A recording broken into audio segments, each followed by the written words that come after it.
మనం చిన్నప్పుడు చదువుకున్నాం. ఒక పెట్ట కథ మీకు చెప్పాల్సిన అవసరం ఉంది అధ్యక్ష. 2 పిల్లులు రొట్టె కథ ఈ ధరణిలో ఉంది. ఏదైతే 2 పిల్లుల మధ్య ఒక రొట్టె కథ గ్రామీణ ప్రాంతాల్లో కథలుగా చెప్పుకుంటారు అధ్యక్ష. ఆ కథ ఏంటంటే, ఒక రొట్టె ముక్క 2 రొట్టె ముక్కలు ఉంటాయి అధ్యక్ష. ఆ రొట్టె ముక్కలో ఒక పిల్లి ఆ సైజ్ ఎక్కువ ఉందని, ఇంకొక పిల్లి ఈ సైజ్ ఎక్కువ ఉందని కోతి పంచాయతీ చేస్తుంది అధ్యక్ష.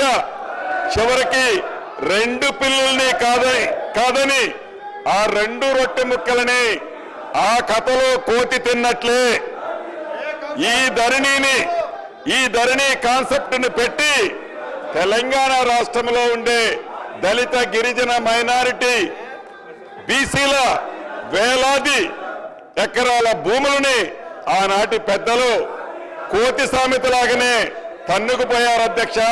ఈ ధరణిని పెట్టి అదే రకంగా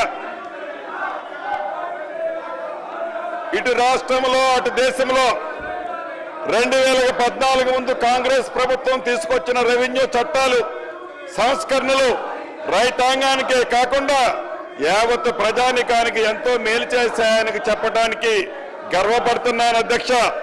అదే నిబద్ధత, అదే ఆశ, అదే ఆశయాలతో ప్రతిష్టాత్మకంగా ప్రవేశపెట్టిన ఈ భూభారతి 2024 రెవెన్యూ చట్టం నిజమైన ప్రజల చట్టం. అక్షరాల భూమి ఉన్న ప్రతి ఒక్కరికి ఇది చుట్టం అధ్యక్ష. అంతేకాదు, దేశ చరిత్రని సరికొత్త సంస్కరణలతో లిఖించిన 3 వ్యక్తుల గురించి ఇక్కడ చెప్పుకోవాలి అధ్యక్ష.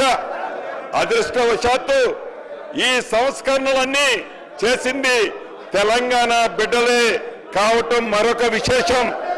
భూ కమతాల పరిమితి చట్టం తెచ్చిన నాటి ముఖ్యమంత్రి తెలుగు ప్రధాని శ్రీ పివి నరసింహారావు గారు కౌలు రైతులకు మేలు చేసే విధంగా కౌలు రక్షిత చట్టం తీసుకొచ్చిన నాటి ముఖ్యమంత్రి శ్రీ బూర్గుల రామకృష్ణారావు గారు, అదే విధంగా జాగీర్ల రద్దుతో కీలకంగా వ్యవహరించిన మాజీ ఉప ముఖ్యమంత్రి కొండ రెడ్డి గారు అని ఇక్కడ చెప్పాలి. ఇప్పుడు వారి అడుగుజాడల్లో అధ్యక్ష